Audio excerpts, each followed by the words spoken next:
주일 예배나 특별 기도회가 있게 되면 성도들이 드린 감사 헌금들이 늘 또 뒤따르게 됩니다. 주일 예배 때 마찬가지죠. 오늘도 그렇게 감사 헌금을 드린 분들이 계십니다. 직접 감사 헌금 봉투가 강대상에 올라오기도 하고 감사 내용이 적힌 때로는 기도의 제목을 담은 헌금 내역서가 주일날은 또 올라오게 되죠. 그럴 때마다 거의 빠짐없이 자녀들이나 손주들이나 혹은 부모 형제들의 구원을 기도 제목 삼고 드린 헌금들이 있습니다. 충분히 우리가 이해가 되죠. 예를 들면 이런 것 아니겠습니까? 두 딸의 가정 식구들이 모두 예수 믿게 해주세요. 또 아들이 드디어 교회에 나와서 예배드리게 됨을 감사합니다. 그런 것들 아니겠습니까? 우리의 가족 중에 누구든 아무리 세상적으로 볼 때 괜찮은 삶을 사는 것처럼 보인다 할지라도 그가 예수를 믿지 않는다면 우리의 마음은 편할 리가 없을 것 아니겠습니까? 늘 마음에 애탐이 있게 마련입니다. 그래도 내가 세상 떠나기 전에 우리 믿지 않는 자식들이 예수를 믿어야 될 텐데 그런 안타까움이 있게 마련입니다. 또 그런 의미에서 팀 켈러 목사님의 마음은 우리로 하여금 많은 것을 깨닫게 해줍니다. 팀 켈러 목사님은 자기 손주들을 생각하면서 조그마한 책자를 또 썼는데요. 자신이 쓴 태어남에 관하여 On Birth라는 조그마한 책자에서 이렇게 고백을 합니다. 한번 들어보십시오. 너희가 손주들이에요. 세상에 태어났을 때 얼마나 기뻤던지, 이 손주 얼마나 예쁘고 그래요, 귀엽고 말이죠. 얼마나 기뻤던지. 하지만 너희가 거듭났음을 알았을 때는, 예수 믿고 거듭 남자가 되었다는 사실을 알았을 때는 그보다 훨씬 더 기뻤단다. 예수 믿는 것이 가벼운 일이 아니에요. 그래서 오늘 우리가 나눌 말씀의 주제는 하나님의 가족입니다. 우리가 하나님의 가족으로 오늘도 모여서 예배를 드리고요. 하나님의 가족으로서 여기서 여러 가지 교제도 이루어지고 사역도 이루어지고 또 하나님께서 주신 은혜들을 흘러보내는 아름다운 일들, 전도와 선교도 계속해서 이어지게 되는 것 아니겠습니까? 그런데 참 흥미로운 것은 오늘 사도 요한이 본문을 통해서 하나님을 사랑하는 것과 형제 사랑하는 것을 하나님의 가족, 물론 오늘 본문에는 하나님의 가족이라는 말을 쓰지 않았습니다. 하나님께로부터 난, 그러니까 하나님께로부터 난, 이 말은 하나님의 자녀된, 하나님의 새로운 가족된 그런 뜻 아니겠습니까? 이 하나님의 가족이라는 측면에서 설명을 하고 있습니다. 이 사랑과 하나님의 가족이라 이렇게 고리를 만들어서 지금 사도 요한이 우리에게 말씀을 주고 있는 것입니다. 그러니까 하나님께로부터 난 자, 우리가 하나님의 가족이라면 하나님 아버지를 사랑할 뿐만 아니라 다른 하나님의 자녀들, 우리 형제들도 사랑한다는 것입니다. 그러니까 이걸 조금 풀이하면, 요약하면 이렇게 될 것입니다. 하나님께로부터 남, 이게 거듭남이죠. 중생이란 말을 쓰기도 하지 않습니까? 이 하나님께로부터 남이 사랑의 근거가 된다는 사실입니다. 자, 이걸 풀이하면 이렇게 될 것입니다. 성도의 사랑을 인간이 가진 본능적인 감정이나 조금 더 나아가 휴머니즘, 인도주의적인 사랑 정도로 이해해서는 안 된다는 겁니다. 그건 보통 사람들이 생각하는 거예요. 그래서 드라마나 소설이나 영화의 주제가 되는 것이죠. 이 인간이 가진 감정적인 사랑, 휴머니즘 정도 말이죠. 박의 정신, 그런 말 우리 듣지 않습니까? 그렇지만 성도의 사랑은요, 구원론적인 측면에서 접근해야 된다는 겁니다. 그러자면 원수 사랑까지 나갈 수가 없는 거예요. 우리 가진 감정으로 어떻게 원수를 사랑해요? 피를 나눈 형제조차도 미울 수가 있는데 어떻게 원수까지 사랑해요? 그럴 수가 없는 겁니다. 그렇게 사랑한다고 죽음이 갈라놓을 때까지 서로를 정말 신뢰하고 품어주면서 살기로 작정했지만 그래도 어느 순간 여러 가지 사정과 형편에 따라 갈라지는 경우들도 있지 않아요? 이건 아니단 말이죠. 구원론적인 측면에서 우리는 사랑을 접근할 필요가 있다는 겁니다. 자, 그렇다면 우리가 예수님을 믿고 하나님의 가족이 되었다면 우리는 단순히 교회 다니는 사람들만이 아니라는 거예요. 그냥 각자 교회 다니는 걸로. 아니요. 가족들이 어때요? 그냥 집에 와서 밥만 먹고 또 헤어지고, 그럼 정상적인 가족이 아니죠. 어려움도 함께 나누고요, 또 마음속에 담고 있는 고통을 함께 또 나누면서 위로를 받고, 그죠? 안아주기도 하고, 그렇게 하면서 이 가족이라는 것이 존재하지 않단 말이죠. 저와 여러분은 하나님의 영 성령으로 맺어진 하나된 하나님의 새로운 가족입니다. 그래서 더욱 사랑해야 되는 거예요. 더욱 사랑해야 되는 거예요. 하나님의 사랑받은 하나님께로부터 났기 때문에 말이죠.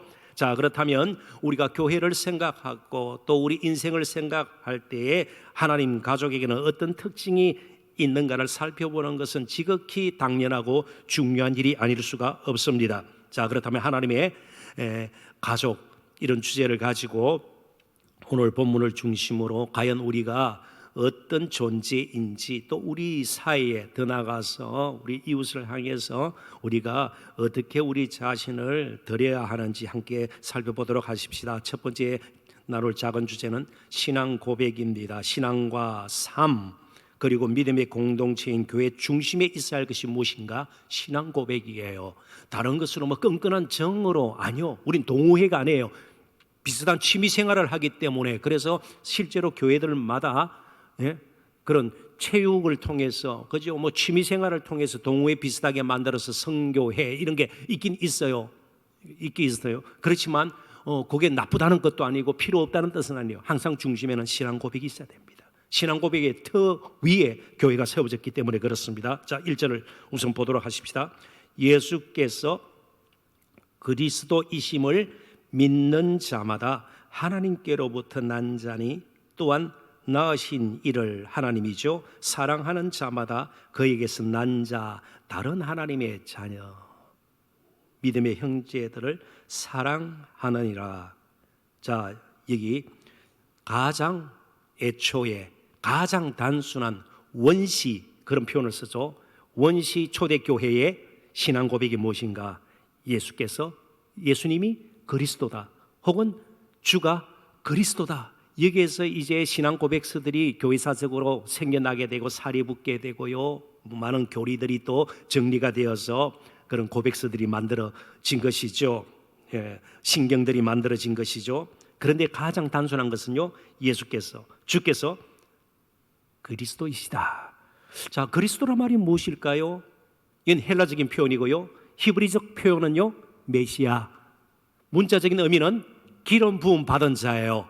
기름 부음 받은 자. 예수께서 기름 부음 받은 자임을 믿는 자마다 하나님께로부터 난 자니. 그런데 구약 시대에 보면 누가 기름 부음을 받았습니까? 왕과 제사장과 선지자. 그러니까 기름 자체가 중요한 것이 아니고 왜 기름을 부었는가, 여기에 더 주목할 필요가 있습니다. 특별한 일을 위해서 하나님께서 따로 세워주셨다, 그런 의미예요. 기름 부었다는 것은. 그래서 왕, 제사장, 선지자 아무나 되는 것이 아니에요. 기름을 부어서 특별한 사명을 감당하게 하셨다. 자, 그러면 예수님께서 육신을 입고 이 땅에 오셨습니다. 그런데 기름 부음 받은 자예요. 실제로 예수님은 기름 부음을 받고 그러진 않았습니다. 뭐 하나님께서 특별한 사명을 그에게 주신 것이죠. 뭘까요? 바로 저와 여러분의 죄를 구원하기 위해서 육신을 입고 이 땅에 오신 하나님의 아들, 특별한 사명을 띠고 이 땅에 오셨단 말이죠. 그러니까 예수라는 이름 자체도 건지심 아니에요. 우리를 죄악에서 건지시기 위함이라. 마태복음 1장 21절에 이미 말씀이 나오고 있죠. 하나님께서 이름까지 주셨습니다. 우리를 건지시기 위해서. 자, 그렇다면 이 고백 가운데는요, 내가 죄인이었다, 몹쓸 죄인이었고 스스로는 구원의 능력도 의로움도 전혀 없던, 건져 주시는 자가 아니면 구원을 받을 수 없는 그런 존재였다. 그리고 예수님께서 오셔서 십자가를 통해서 그렇게 기름 부음 받은 자, 그리스도의 그런 사명을 잘 감당하셔서 오늘 내가 있게 되었다. 그러면 감사가 있는 것이고요. 감격. 그런 예수님을 나는 높일 수밖에 없고 찬양할 수밖에 없다. 그게 예배로 이어지게 되는 것이고요. 예수님께서 보여주신 그 삶의 모습, 그 성품을 보면서 우리 또한 예수를 닮게 되고 그렇게 이제는 살아가게 되는 것이죠. 그런데 우리가 예수는 그리스도다, 이 고백은요, 뭐 깊은 사색 가운데 공부를 많이 해서 그게 아니에요. 하나님께로부터 났기 때문에 그래요. 새롭게 우리가 피조되었기 때문에 새로 지으심을 받고 하나님의 자녀가 되었기 때문에 그래요. 그래서 이런 고백이 되는 겁니다. 자, 그렇다면 우리가 하나님의 자녀라는 사실은 뭘 통해서 볼 수 있어요? 신앙 고백을 통해서 볼 수가 있는 거예요. 거기서부터 이제 사랑도 연결이 되는 겁니다. 하나님께로부터 난 자가 아니면 지속적으로 여기 그리스도이심을 믿는, 헬로 원문에는 현재 동사형으로 되어 있습니다. 계속해서 믿는 것이에요.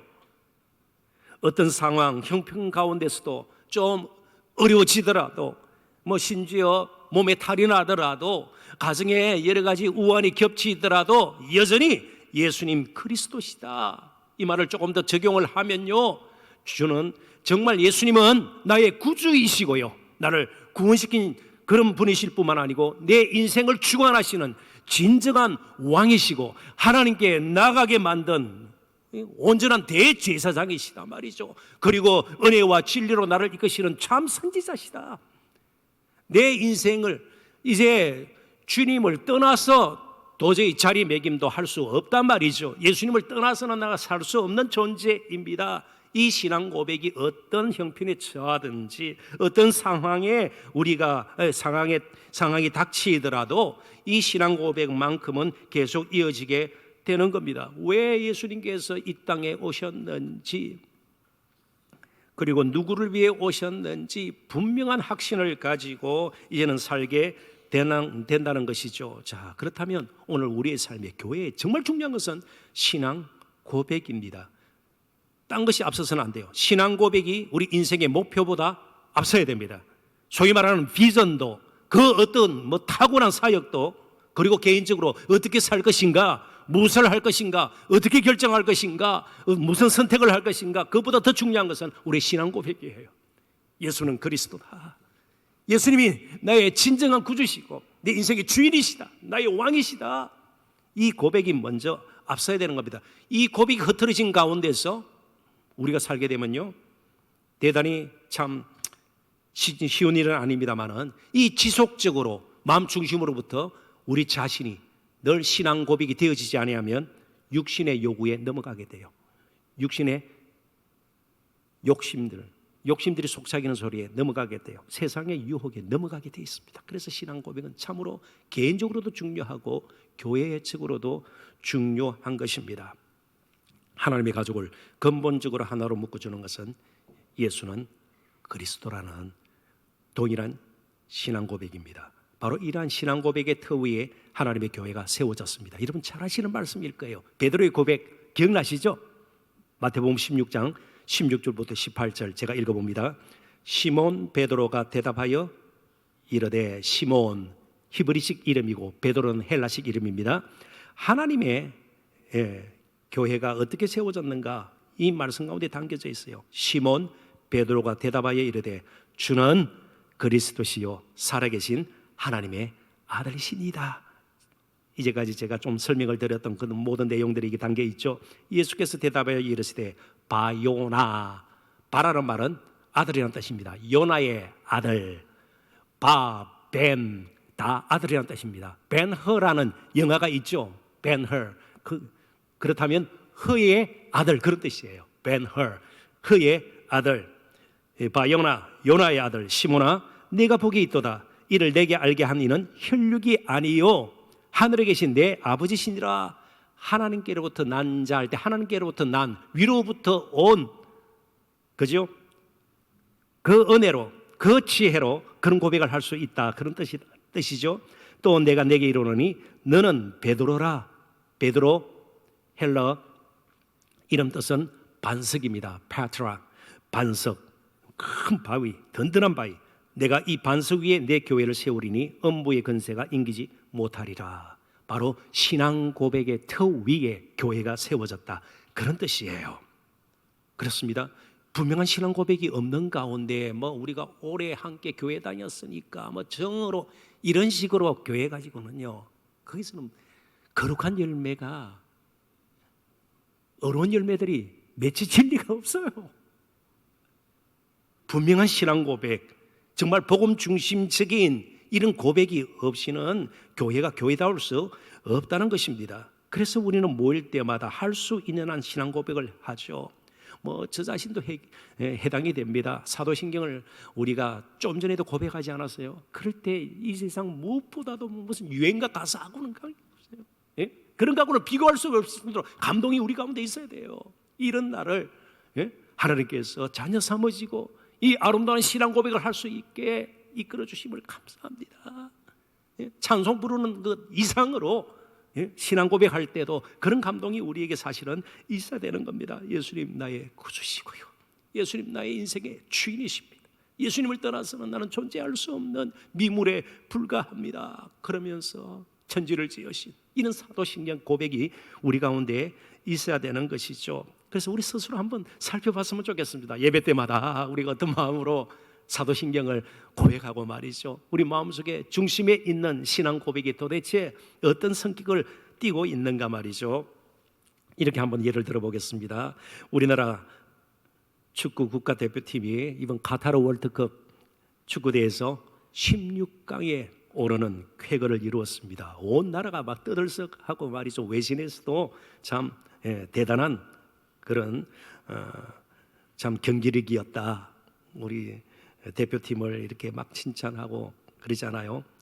그런데 어느 월드컵보다도 이번에 VAR, The Video Assistant Referees, 비디오 보조 심판, 저렇게 방에서 말이죠, 선수의 일구수 일투족 다 보는 거예요.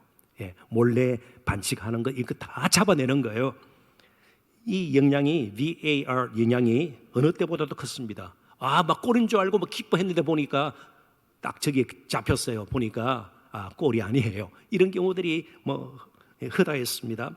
어찌되었든 이 VAR로 인해서 판정 시비가 많이 줄어든 것도 사실입니다. 그렇지만 아무리 성능이 좋은 첨단 기술을 이용한 VAR이라도 우리 마음속에 있는 것은 잡아낼 수가 없어요. 아무리 좋은 VAR이라도 설교하는 저 마음속에 있는 것, 품고 있는 것이 무엇인지 전혀 잡히지 않아요. 먹통이에요. 화면이 안 보여요. 그러나 하나님 앞에서는 숨길 수가 없어요. 피할 수가 없는 겁니다. 그래서 다윗도 정직한 영을 내게 부어주사, 정직한 영을. 그래서 우리가 할 수 있는 것은 늘 정직하게 우리 자신을 내어놓고, 그리고 참 겸손히, 그렇지만 감격 가운데 신앙 고백을 하는 거예요. 신앙 고백. 하나님, 제가 이런 존재입니다만은, 이렇게밖에 살 수 없는 인생입니다만은 정말 예수님 그리스도가 되어주셔서 오늘의 제가 있게 되었습니다. 그러면서 신앙 고백을 하고 또 더불어서 찬송도 하고 말이죠. 그리고 말씀이 또 우리에게 부음받도록 그렇게 우리의 마음속 깊이까지 다 보고 아시는 그 하나님 앞에서 우리가 내놓을 수 있는 건 정직함밖에 없어요. 정직함밖에. 그러지 않으면 자꾸 외식의 탈을 쓰게 되는 겁니다. 이제부터는 저 자신부터, 그리고 우리 사랑하는 성도 여러분 모든 한 분 한 분 믿는 척하거나 믿는 것처럼 행세하지 말도록 하십시다. 실제로 믿으십시다. 예수님 그리스도십니다. 내 인생의 구주시고 진정한 왕이시고 주인이십니다. 나의 모든 것이 우리 주님의 손에 달려 있음을 믿습니다. 두 번째, 인간관계에 대해서 좀 살펴보도록 하십시다. 너무 지나치게 하나님 사랑, 하나님 관계 이걸 강조하다 보면 형제 사랑을 분리해서 우리가 따로 생각하기 쉽습니다. 함께 가야 된다는 거예요. 저 사람은 신앙, 믿음이 굉장히 좋은 것 같은데 성격은 좀 뭐 같아. 매력이 없어요. 인간적으로 말이죠. 그게 아니라는 겁니다. 오늘 본문은 분명히 우리에게 말씀해 줍니다. 하나님의 사랑과 형제 사랑, 이웃 사랑은 분리될 수가 없다는 거예요. 1절 2절을 다시 한번 봅니다.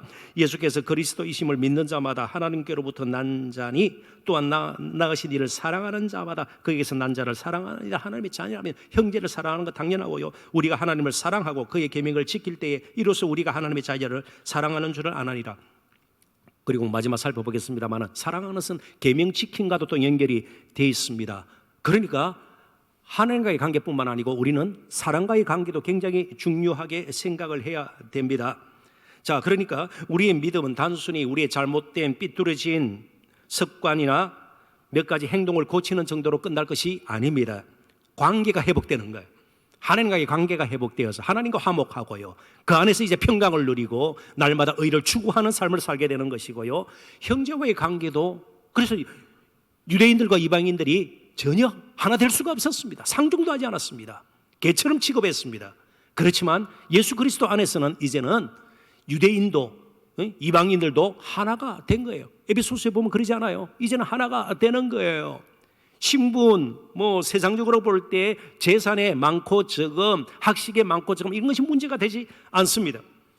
따라서 우리는 개인적인 신앙뿐만 아니고 이 믿음의 공동체인 교회에서도 이 관계가 가장 중요하다는 것을 잊지 말아야 합니다. 그래서 교회는 철저하게 관계지향적인 공동체입니다. 한번 따라해 보시겠습니까? 관계지향적인 공동체. 굳이 이 말을 쓰는 것은 기업은요 무 때문에 존재해요? 직원들 밥 먹이기 위해서 아니죠. 이윤을 극대화하기 위해요. 투자는 적게 하고 생산성은 높여서 이윤은 더 많게. 이게 기업이 존재하는 거예요. 그래서 막 일을 하는 거예요. 그죠? 막 일을 하다가 심지어 근로자들을 착취한다는 말까지 나오지 않아요? 그래서 그런 기업과 같은 것은 과업지향적이에요. 그렇지만 교회는요 과업지향적이 아니에요. 먼저 관계지향적, 관계를 중요시하게 해요. 그래서 예수님께서도 소자, 작은 자 하나를 실족시키는 것이 얼마나 무서운가를 엄중하게 경고하고 있잖아요. 차라리 연자 맷돌을 목에 메고 바다에 빠뜨려서 죽는 것이 소자를 실족시키는 것보다 낫다. 엄청난 죄라는 겁니다. 엄청난 중한 죄라는 거예요. 당시 연자 맷돌은 십자가 다음으로 연자 맷돌을 매달아서 바다에 빠뜨린 것, 그것도 일종의 사형 틀이었습니다. 비참하죠, 그죠? 조폭 영화에 가끔 그런 거 나오잖아요. 돌에 매달아서 사람을 그죠? 없애버리는 그런 식으로 말이죠. 그런데 조그마한 그들도 보기도 무관심하게 그냥 건드릴 수 있는 그런 작은 자 하나를 상처 입히고 넘어지게 하는 것, 실족시키는 것, 무서운 죄라는 거예요. 무서운 죄라는 거예요. 그만큼 관계가 중요합니다. 예배 전에 먼저 화해하라. 먼저 관계를 생각하라고 말씀을 하지 않아요? 그냥 쉽게 육신의 가족을 한번 생각해 보십시다. 요즘은 워낙 또 자녀들을 많이 낳지 않기 때문에 그렇습니다만 이전에는 형제들이 참 많지 않아요. 저희 형제들도 5이었어요. 7, 10명 넘는 그런 형제들도 있습니다. 그런데 다 똑똑하나요? 아니에요. 다 비상한 재능을 가지고 있나요? 그렇지가 않아요. 다 부자예요. 결혼하고 보니까 큰 언니는 좀 그래도 씀씀이가 큰데 둘째 언니는 그러지 못하고요. 남편이 술주정뱅이 그런 거 있잖아요. 우리가 다 아는 거예요. 심지어 장애를 가진 형제도 있을 수가 있어요. 그러면 골라서 돈 있는, 많이 배운, 나에게 유익할 만한 그런 형제들만 가까이 지내고, 이건 정상적인 형제 관계는 아니에요. 그렇죠? 더욱이 교회는 믿음으로, 성령으로 하나님께로부터 난 거듭남 중생의 은혜를 입고 그렇게 맺어진 가족이기에 그런 것을 뛰어넘는단 말이죠. 세상적인 신분이나 그가 가진 재산이나 학식 그런 것들로 교회에서 자리매김을 할 수는 없다는 겁니다. 그것 보고 또 어떤 사람들은 높이고 어떤 사람은 무시하고 이래서도 안 된다는 겁니다. 우리가 할 수 있는 것은 한 가지밖에 없어요. 어떤 신분에 처해 있는 우리 형제라 할지라도 내가 무엇을 가졌든 정말 우리 자신을 희생하더라도 형제를 사랑하는 것, 이게 마땅한 거예요. 짐을 함께 지는 겁니다. 갈라디아서 5장 13절 한번 자세히 보십시오. 형제들아, 너희가 자유를 위하여 부르심을 입었으나 예수 그리스도 안에서 있는 자유래요. 무엇이든지 얽매일 필요가 없어요. 그러나 그 자유로 육체의 기회를 삼지 말고 자신의 유익과 쾌락을 위해서 그렇게 살지 말고 오직 사랑으로 서로 종노릇하라. 형제들아, 이 말 안에는요, 온갖 종류의 신분을 가진 자들이 다 포함이 됩니다. 갈라디아 교회 성도들 가운데는요, 귀족도 있을 수가 있고 노예도 있을 수가 있는 거예요. 힘없는 그런 부녀자도 있을 수가 있고요, 권세 있는 그죠 사람도 있을 수가 있고요, 부자도 있고요, 가난한 자도 있는 거예요. 다 형제들아, 서로 사랑으로 종노릇하라. 하나님의 가족이기 때문에 그렇습니다. 더 나아가서 우리는 하나님의 가족으로서 뿐만 아니고, 그리고 가장 최소한 하나님의 형상대로 지음받은 우리 이웃들 가운데 약하고 볼품없고 정말 도와줘봤자 돌아올 거 없는 그런 사람들까지도 우리는 귀하게 생각하고 사랑할 줄 알아야 합니다. 그러려면요, 어떤 일이 있어도 나는 다른 사람과 달리 특별하고 다른 사람에 비해서 낫다, 그 생각을 버려야 합니다. 그런 생각에 사로잡혀 있는 한 진정한 형제 사랑과 겸손은 불가능하게 될 것입니다. 이제 제가 잠시 사람 이름을 좀 소개를 하겠습니다. 자, 한번 화면을 보실래요? 아리, 소라, 수미, 가희. 아리라는 이름 들어보셨나요? 소라, 가수 이름에 소라 있나요? 수미, 조수미, 유명한 성악가, 그렇죠? 수미, 그 다음에 가희, 가희도 뭐 이렇게 좀 있는 것 같아요. 이 이름들 특징이 뭘까요? 이 이름 4개만 제가 소개를 했는데요. 예. 북한 당국이 지금 한류가 유입되는 것을 극도로 경계하죠. 막 신경질적인 반응. 그래서 최근에도 뭐 오징어 게임 이런 게 다 이렇게 들어가잖아요, 비디오. 그걸 돌려보던 고등학생 3명을 처형했습니다. 고등학생 3명을요. 자기들 보고 돌려보다가 유포한 죄로 고등학생을 3명 처형시켰습니다. 한류 유입을 극도로 경계하는데 아리, 소라, 수미, 가희, 반사회적인 이름을 고쳐라고 명령이 떨어진 이름들이에요. 이게 복란은 없으니까 다행입니다. 이복란, 이름 좋은데. 이복란은 제 아내 이름이에요. 반사회적인 이름, 한국식 이름이라고 자본주의 냄새가 난다고. 이게 무슨 뭐 소라, 그죠? 수미. 근데 이런 이름들 다 개명하라고 명령이 떨어졌습니다. 자, 이름 바꾼다고 해서 사회주의적인 사상이나 이념이 더 투철해질까요? 아니요. 사람을 근본적으로 바꿀 수 있는 것은 사랑이에요. 예수 그리스도 안에 있는 하나님의 사랑, 그리고 형제 사랑. 이처럼 참 차가운 이 세상에서 어느 때보다도 사랑이 필요해요. 관계가 중요합니다. 하나님과의 관계, 그리고 형제와의 관계, 이웃과의 관계, 관계를 소홀하게 이기지 않는 저와 여러분이 되었으면 좋겠습니다. 우리의 신앙은 따뜻한 신앙이 되어야 돼요. 예의 바른 신앙이 되어야 합니다. 무례한 신앙이 되어서는 결코 아닙니다. 그러면 독선적이고, 아주 배타적이고, 자기의에 빠져 있는 뭔가 독을 품은 것 같은 그런 진리가 아니에요. 따뜻한 사랑으로 이제 우리가 남은 대로 살았으면 좋겠습니다. 마지막 3번째, 자기 부인입니다. 사랑을 위해서는 철저하게 자기를 부인해야 합니다. 자기의에 사로잡혀 있으면 절대로 원수 사랑이 뭐예요? 나하고 조금만 맞지 않아도 형편없이 적으로 삼고 말죠. 더욱이 이 부분이 중요한 것은 하나님의 뜻을 따라 사는데 자기 부인이 되지 않으면요, 얼마 가지 못해서 이게 하나님의 뜻이다. 예? 정말 이 말씀대로 그러다가 얼마 가지 못해서 멈추고 말아요. 그리고 살던 식으로 또 돌아가게 된단 말이죠.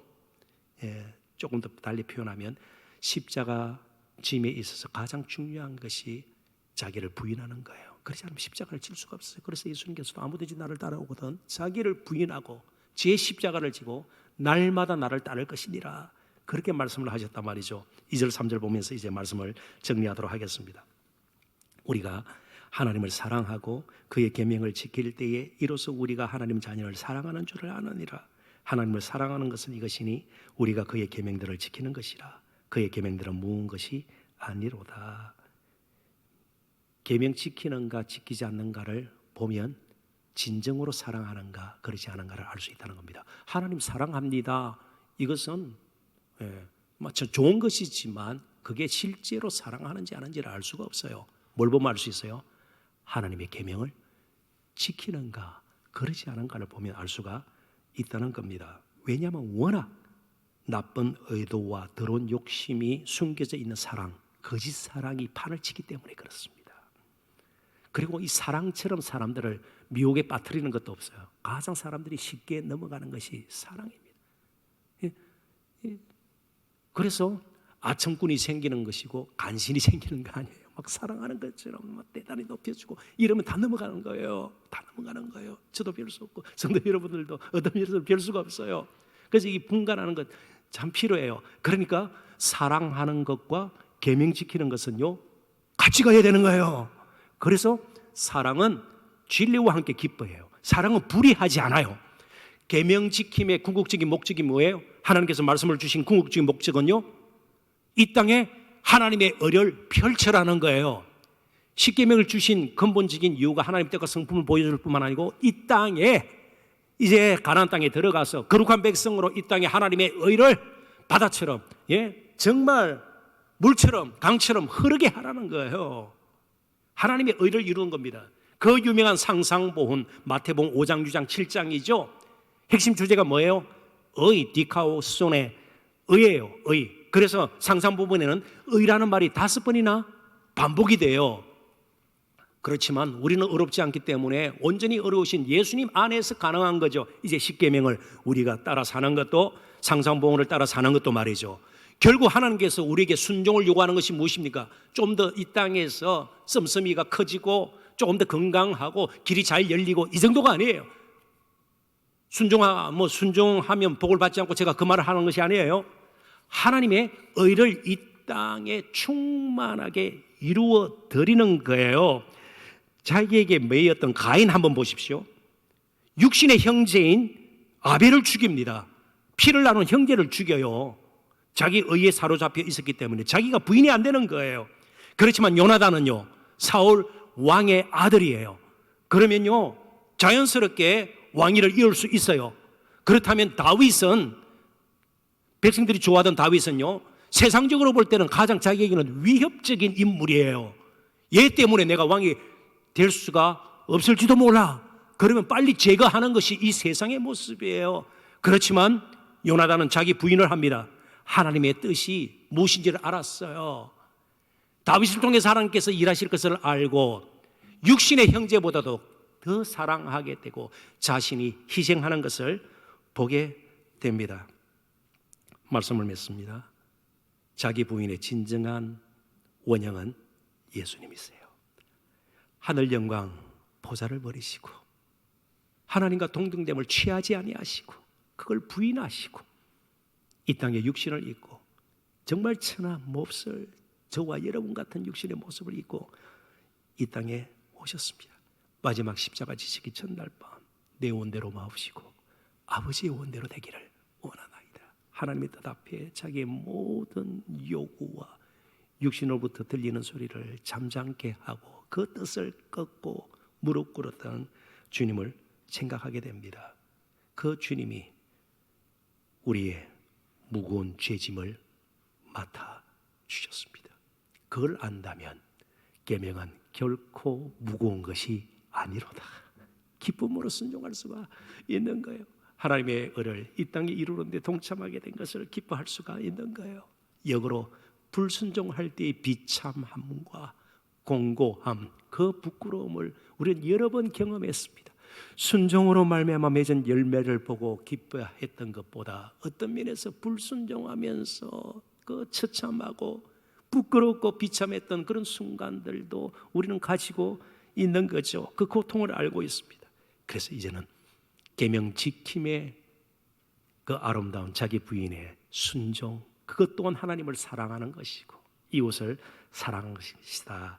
그것을 알고 우리가 이제는 다시 한번 진정한 사랑으로 돌아가서 믿음의 길을 걸었으면 좋겠습니다. 마태복음 12장 50절을 읽어드리고 말씀을 맺습니다. 누구든지 하늘에 계신 내 아버지의 뜻대로 하는 자가 내 형제요 자매요 어머니이니라 하시더라.